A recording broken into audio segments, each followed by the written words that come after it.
like all, you know, it's all consuming. It's, you know, obviously I've been around this for 13, 14 years now. I've been coaching. And it's something I don't think I could give up for quite a few years to come. I might be able to give up 1 or 2 teams, but not all of them. You know, I got to stay involved somehow. So. Together, up to the middle. Okay? So it's going to be 7, 8, 1, 2, 3. As soon as you land, it's point. So get up there. Over the past 30+ years, I've been involved in cheerleading in Nova Scotia. The change has been drastic. The routines have gotten harder. The level of athleticism has grown. The skills we're doing now compared to 30+ years ago are just things that we never thought we could have imagined back then. But it was a long journey to get to this point.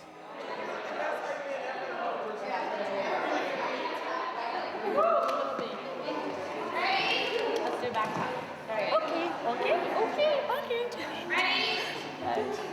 5, 6, 7, 8. 1, 2, 3, 4, 5, 6, 7, 8. 1, 2, 3, 4, 5, 6, 7, 8. 1, 2, 3, 4, 5, 6, 7, 8. 1. In the early 2000s, there was really nowhere for athletes older than school age to continue cheering. Maybe 1 or 2 university teams, but there was a gap. And in order for athletes to continue cheering after high school, I wanted to start a team so they can continue their cheerleading career. So I started Heat.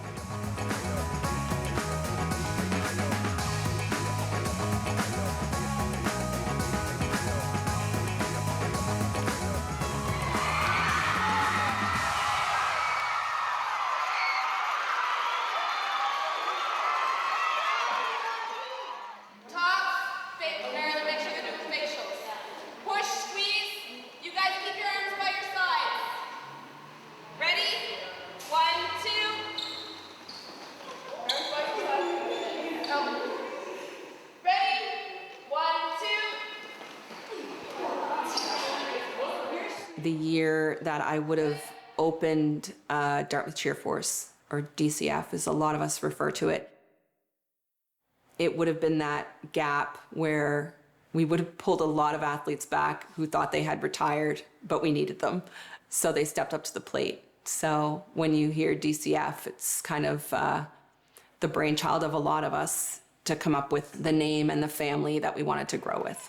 DCF! DCF! DCF! DCF! DCF! DCF! I first heard about Heat when I was away in Banff, and Wendy had connected with me and told me that she was starting a club called Dartmouth Cheer Force, and she came up with the name Heat for the team, so that's when I had first heard about it. So I was one of the first members of the team. I really loved Heat. Like, Heat was a great time. And for myself too, like in high school, I was like the only guy. And that was really interesting too, because there are more guys now for me rather than being the only guy on the team. So that was really nice because you don't feel so soloed out. I always liked Heat because where I seen these other teams, there was more of that, I don't know, preppy type of attitude, where Heat always just seemed just so relaxed and accepting of everybody. Every person on that team comes from different walks of life, but they all share the exact same passion. Yeah. Which is like a feeling you can't get anywhere else. We had a lot of fun. We could still go and have a lot of fun. I know we could. You could put this crowd together and probably create a bit of chaos. It was always a hoot. Like, always gonna be laughing. Like, no matter what we did, we didn't take it too seriously. I mean, we took it serious enough. But, I mean, it was fun more than anything. That's why I do anything that I do, is because I enjoy it. When Heat actually became a thing, I was like, oh my God, I'm gonna be able to cheer forever now until I can't walk. 7, 8, 1, 2, 3, 4. So you have the 2 bases, a main base and a side base. They do most of the heavy lifting part. Your back spotter is in charge of like making sure head and shoulders are safe and really helping your bases to take some of the weight off. And then your flyer does a bunch of cool stuff in the air.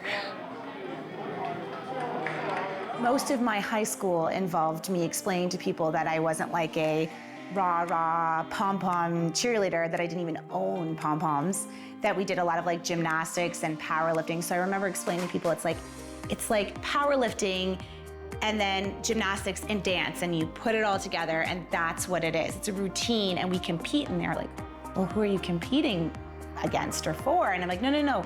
We are our own thing, and we compete against other cheerleading teams. And they're like, well, is it for hockey? I'm like, no, there's no hockey. It's competitive, like one group against the other, and it's like a routine. So I think I had to explain it to most people when I first started. Now it seems to be a lot more general knowledge, but back when I started, there were very few cheerleading teams, and people didn't really understand what competitive cheerleading was at all.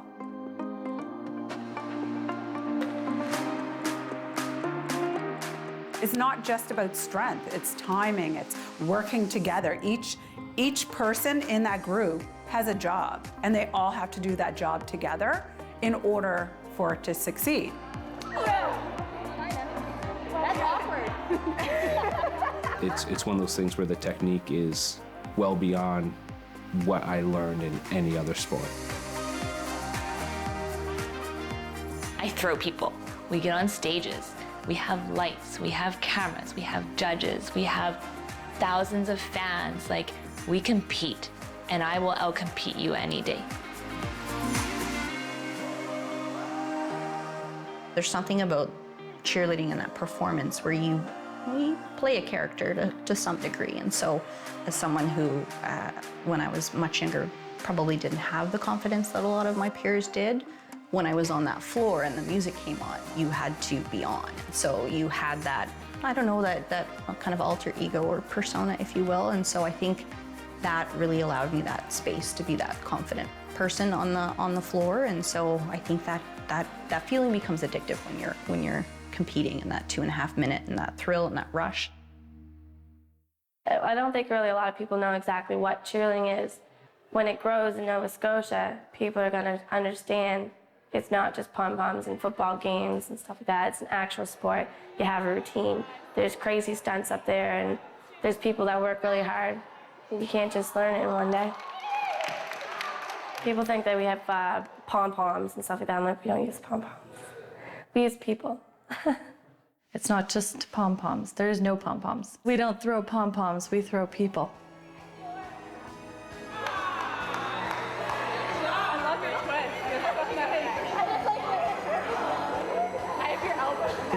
It's crazy that one thing that you did in your life has had such an impact on your life. I don't know where we would be today if heat didn't exist.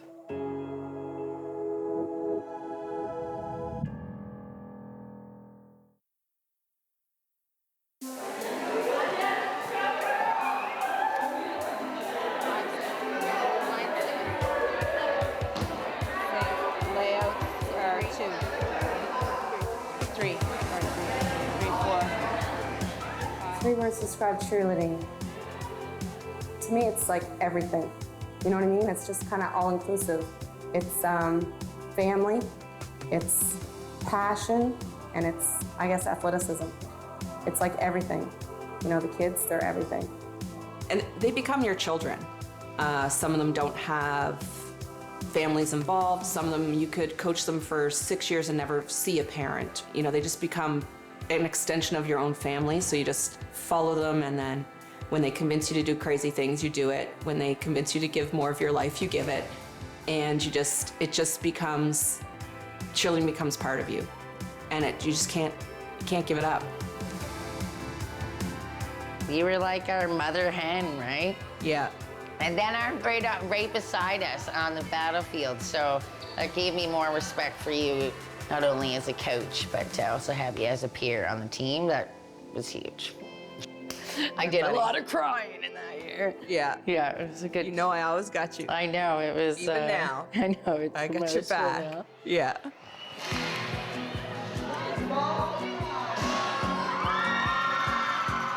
You were friends. Like, there was nothing other than fun times. Like, you never really butt heads with anybody. Like, there was always this group going here or this group going here, and then you just met up later on and everybody talked about their day. Like, it was just a lot of fun. Yeah.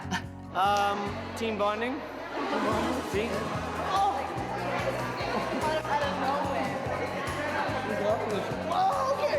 Basically, we just come, we compete to have fun. We're a big family. This is my family and my best friends. We're here. This is our social thing. This is what we do, hang out with our friends. And this is the bonus if you win. You're so welcoming. So it made everything easy. Just great friends. I can't stress that enough. Like, we have lifelong friendships. But remember, told ya, we feel never. It was amazing. I never felt so happy. Today we had fun. Oh yeah! It was awesome. I think confidence-wise, it really helped me. Everything I have is a badge of honor of the hard work I put into it. So this is like my cheer box of memories, and I can go back way back into the infancy of cheer in Nova Scotia, which would be Starlight All-Stars, and a couple of us cheered on that. Jackie and I for sure, and then a couple other Heat members, we were OG of cheerleading in Nova Scotia. And then our next uniform was Heat, because we didn't have high school cheer. So again, Jackie, all of us, we were all, on first, this was first year, right? Yeah. That was that's the only Heat uniform I own. Same. Yeah. And I also remember being so into this uniform because it had the flame and it was so cool. It was great.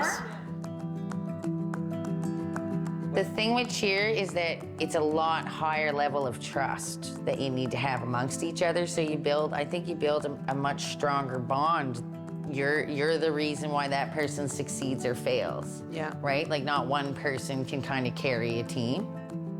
It's really one sport that requires every single person on the team. You can't just sub in someone randomly because that just doesn't work. If someone doesn't know what they're doing, they're missing the spot, someone's falling, no one's being caught. So it's one of those things where you need everyone. I mean, you can have one person who knows what they're doing, but if you have 3 people on you that have no clue, that usually equals meeting the floor, so. You have to be tough, you have to work through pain. I mean, you cannot expect to hold bodies in the air and build these pyramids and not come with some injuries in the process. And it's hard when there's limbs flailing and there's a lot of contact points, and unfortunately injuries are part of the game. I remember cheering on hardwood floors and I feel like I wear that a badge of honor, and I used to do backflips, and when we fell, you fell on the floor. And keep tight. 5, 6, 7, 8. 1, 2, 3, 4.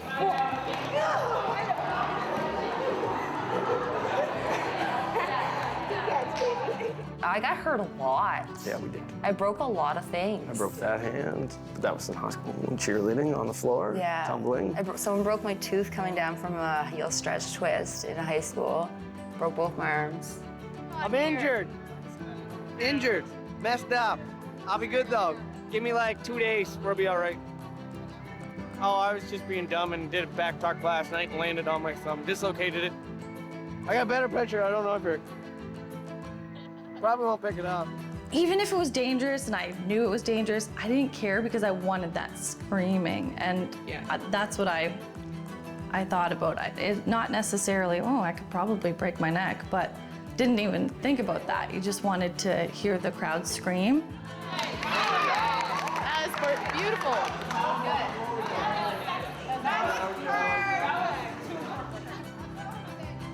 I would say it was more hardcore back then.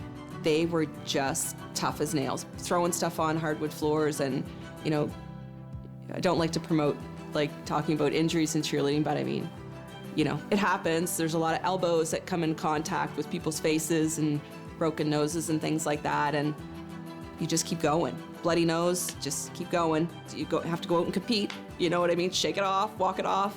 So that was a lot more the case back then. It'll be a little stiff, but I'll survive. I always do. Unfortunately, back then we didn't know much about concussions, so that's changed a lot of stuff with sports. That's a good thing, because back then we didn't know what we didn't know. It's a huge thing. So kids sit out more now than they used to for good reasons. Back then we were like, can you see straight?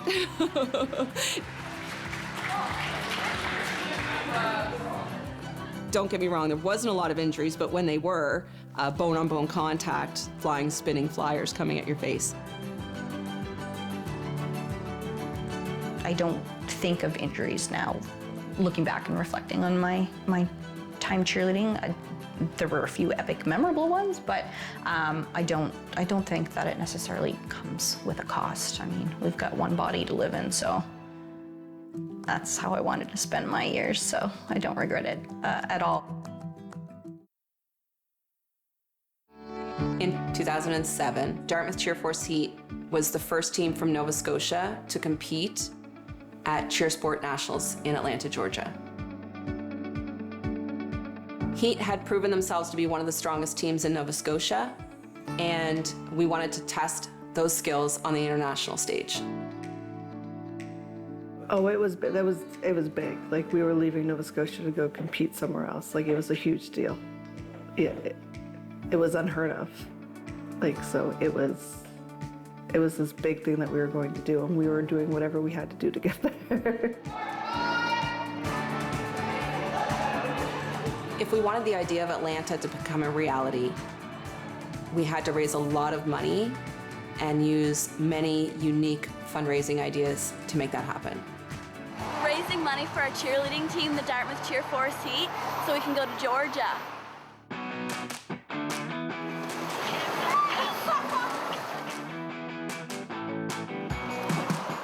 You had to get creative. We had to do something that would be worthwhile, that we could get a bit of a payback from, so, but it was necessary evil. Otherwise, we weren't going, so. I remember your tallies that you used to make and how much money we owed. Yeah. And so everybody was like, oh my God, I gotta pick up an extra shift because so-and-so now owes less money than I do. So, yeah, you wanted to get money in that pot. Yeah. So that at the end, you're like, okay, well, who can fundraise their money the fastest? I've done 2 jobs, school, cheerleading, and then it's been like 3 days. That's nice. So the girls did a fashion show. You stay there, and you two walk forward. So you guys come forward, right? Right to the front of the stage, right? Right? Stand there for a second. Turn around, right? Don't turn around. You guys come back. You walk forward through this, right? It was a huge trip. It was my first year on Heat. When I was told about this trip, it was more or less, I didn't think it was gonna happen just because it was just so, like, it seemed so, something big. I don't know what I'm doing with myself. I have so much emotions right now. A lot of people who were on the team were probably in the situations like myself where, you know, you're like 19, you're a university student, so coming up with the funds to go and take a week to go spend in Atlanta and do a competition like that isn't the easiest thing, right? I decide to use my rent money, and I'll just take it from my credit card and put it back on there when I go home. So yeah, you know, like, go out, all out. That's what it's about. I'm getting excited. So we made the money, we're going to Atlanta, but we still need to put in the work to get there. Heck wants to make a little announcement, kind of a wake-up call as everybody's under my attention, please and thank you. Ashley and Jack and I got the calendar out and we counted how many practices we have to in Georgia. We have 9. And we have... You guys, this isn't funny. We still haven't got our pyramid yet. We have 9 practices left until we get on a plane and we go to Georgia to compete. We really, really, really need to get our act together. That's not many hours, guys. Everybody's getting stressed out because Jennifer Heffler just told us that there's 9 practices left for Georgia. Yeah. So it's pretty, I didn't want to count because we're completely not ready. Like, February seems so far away, but really when you count it down in practices, it's not. Like 1 practice a week. It's not that far. 40 days till cheer sport, so exciting but scary and all that stuff all at once. We always pull stuff out of our butt, so it'll be good. I think we got this. This is your last performance in Canada. Last time you're going to run through this routine with the people around you in Canada. If you don't have it now, honestly, don't have it. Mwah, goodbye, Halifax. Hello, Georgia. We're on our way to Cheer Sport Nationals. Large competition, known to man, I guess. 800 some odd teams. It's gonna be something else. It's the biggest one in the USA. Like it's the biggest one in North America.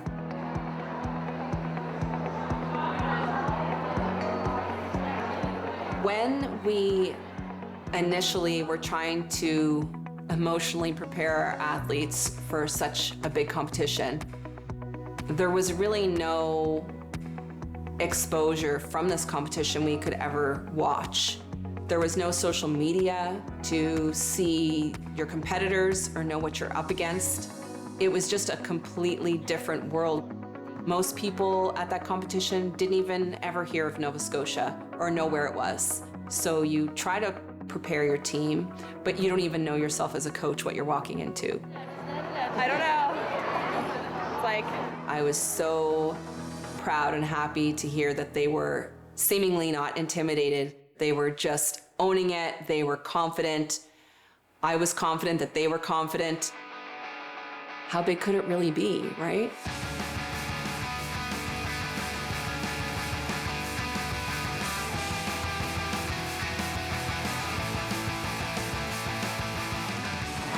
Beyond amazing. I couldn't even imagine that in my dreams. I love you guys.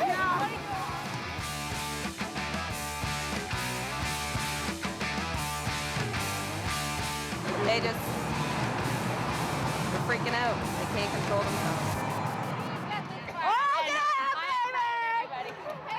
It's amazing to think that a trip that we took so many years ago laid the groundwork for so many teams in Nova Scotia today.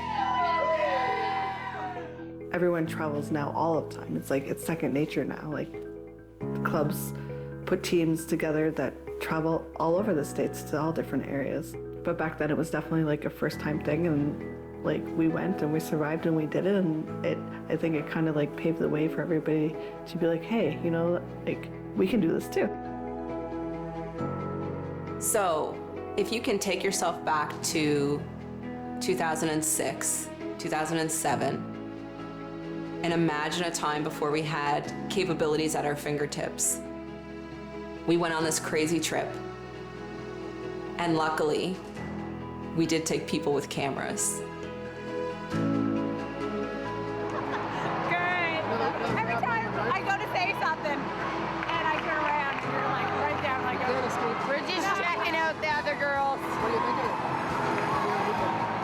They're good. No, those guys are awesome. These videos have been recorded on tapes that have never been seen until now. We're going to do this right now. Rocking the floor, every single one of us. Don't blink, don't turn off that shutter, because you might miss something crazy.